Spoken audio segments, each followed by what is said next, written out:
पहले ये पैसा किसी और का था, जीते जी तुम्हारा है, मरने के बाद किसी और का हो जाएगा। इंसान पैसा कमाने की धुन में इस कदर डूबा हुआ है कि उसे ये होश ही नहीं है कि उसके घर के परिजनों को उसकी जरूरत है।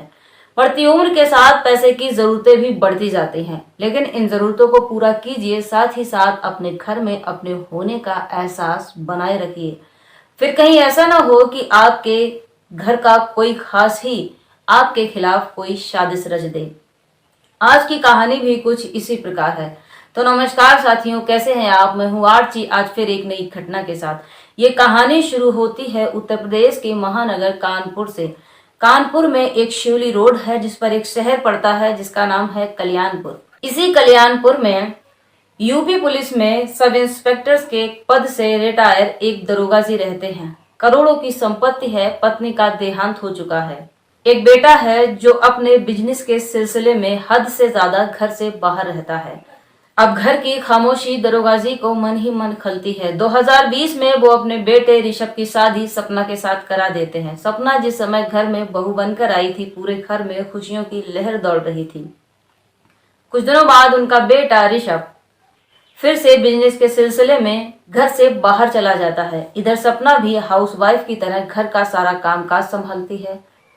शादी के बाद ऋषभ फिर से 10-12 दिन बिताकर बिजनेस के सिलसिले में घर से बाहर चला जाता है। इधर सपना भी एक अच्छी हाउसवाइफ की तरह घर का सारा कामकाज संभालती है और अपना समय टीवी और मोबाइल के सहारे काटने लगती है। ऋषभ 1-1.5 महीने बाद 2-4 दिन के लिए घर आता है और फिर से काम के सिलसिले में घर से बाहर चला जाता है। ये सिलसिला इसी तरह से चलता रहता है और लगभग 6 महीने बीत जाते हैं। इस बार जब ऋषभ घर आया था तो पिताजी ने ऋषभ से कहा था कि बेटा, तुम्हारी शादी अभी नई नई हुई है और तुमने अपनी पत्नी को कुछ समय भी नहीं दिया है। ऐसा करो कि तुम 1-1.5 महीने के लिए अपनी पत्नी के साथ कहीं घूम आओ, इससे सपना का भी मन लगा रहेगा। इस पर ऋषभ कहता है कि मुझे अपने जीवन में बहुत सारे पैसे कमाने हैं। तो पिताजी कहते हैं कि बेटा, करोड़ों की संपत्ति है हमारे पास, और कितना तुम्हें कमाना है? तो ऋषभ कहता है कि मैं आपसे भी ज्यादा पैसे कमाना चाहता हूँ। मैं चाहता हूँ ये दुनिया मुझे आपके नाम से नहीं बल्कि मेरे नाम से ये दुनिया आपको जाने। समय फिर से इसी तरह से गुजरने लगता है। एक दिन सपना फेसबुक चला रही होती है और फेसबुक पर एक ऐसी तस्वीर उसकी आंखों के सामने आती है कि उस तस्वीर को देखकर सपना खुश हो जाती है।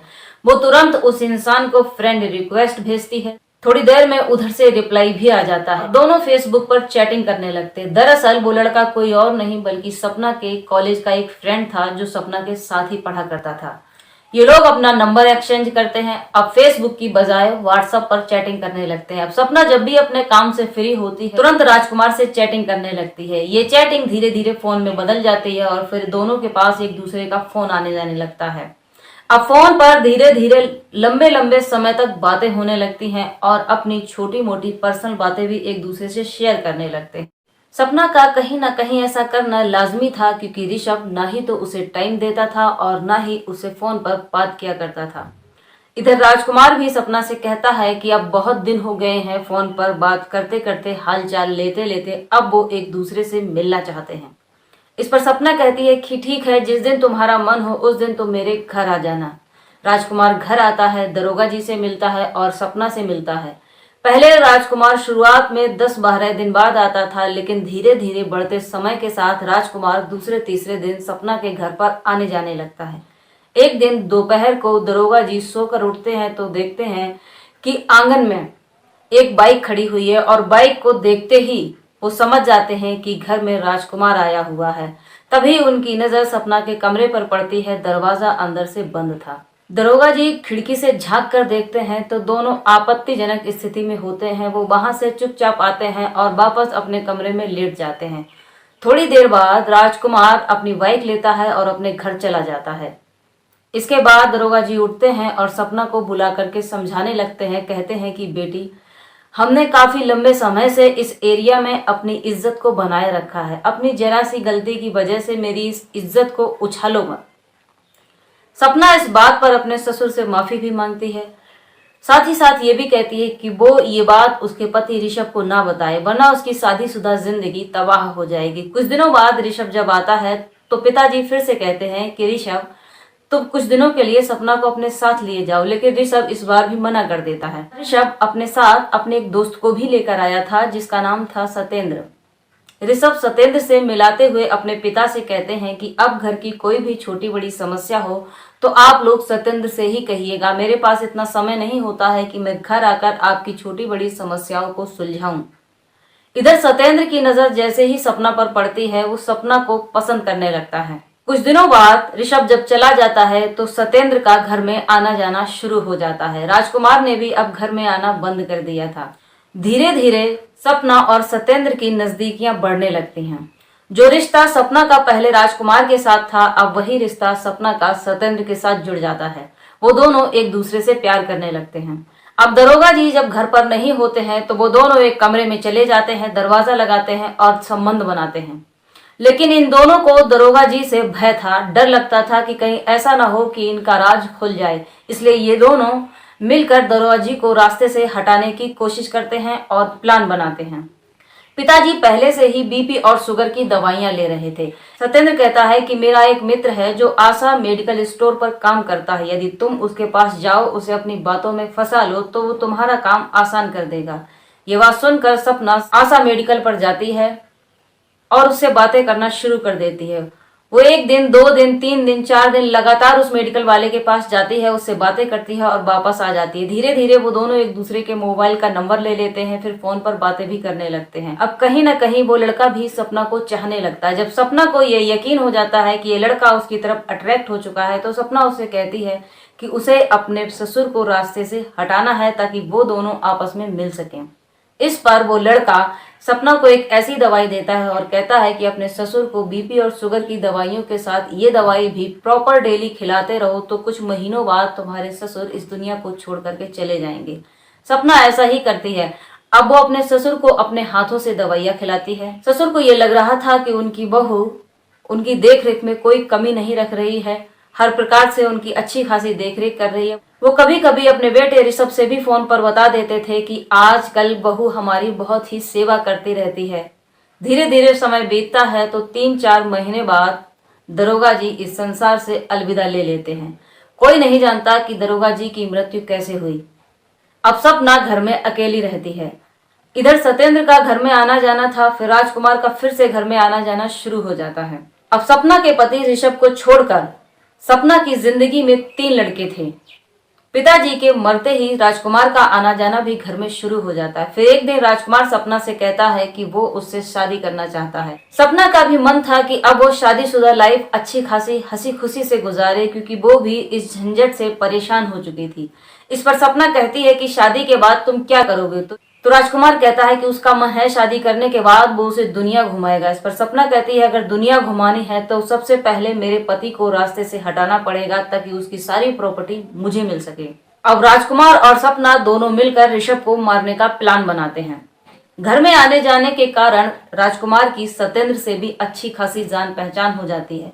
इस प्लान में सत्येंद्र को भी शामिल किया जाता है और कहा जाता है कि यदि ऋषभ को मार देंगे तो प्रॉपर्टी का कुछ हिस्सा हम तुम्हें भी दे देंगे।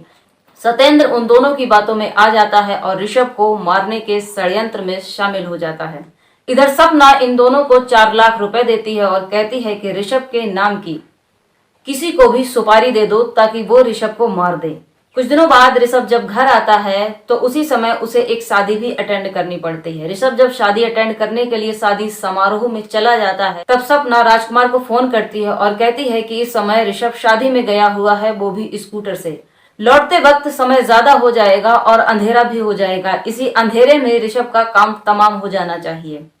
इधर राजकुमार और सत्येंद्र दोनों मिलकर 2-2 लाख रुपए बांट लेते हैं और ऋषभ को अपने ही हाथों से मारने का फैसला कर लेते हैं और बनाई गई योजना के अनुसार उस पर काम करना शुरू कर देते हैं। सबसे पहले वो ऋषभ के स्कूटर की हवा निकालते हैं। इधर ऋषभ जैसे ही शादी समारोह खत्म करके स्कूटर के पास आता है तो वो देखता है कि स्कूटर में हवा नहीं है। इस पर वो स्कूटर को कुछ धक्का मारकर आगे की तरफ ले जाता है, एक दुकान की तरफ, ताकि इसमें हवा डाली जा सके और इसे चलाया जा सके। ऋषभ जब अंधेरे में पहुंच जाता है तो उसके सिर पर एक जोरदार प्रहार होता है। एक के बाद एक प्रहार हो रहा था। पहला प्रहार होते ही ऋषभ के मुंह से एक जोरदार चीख निकलती है और ये चीखें प्रहार के साथ निकलती ही रहती हैं। आसपास के लोग ऋषभ की चीखों को सुनकर बचाने के लिए उसकी तरफ दौड़ पड़ते हैं। इधर ऋषभ को भी संभलने का मौका नहीं मिल पा रहा था। घटनास्थल पर लोगों की भीड़ को आता हुआ देखकर हमलावर वहां से भाग जाते हैं। ये लोग ऋषभ को एक नजदीकी हॉस्पिटल में भर्ती करवाते हैं।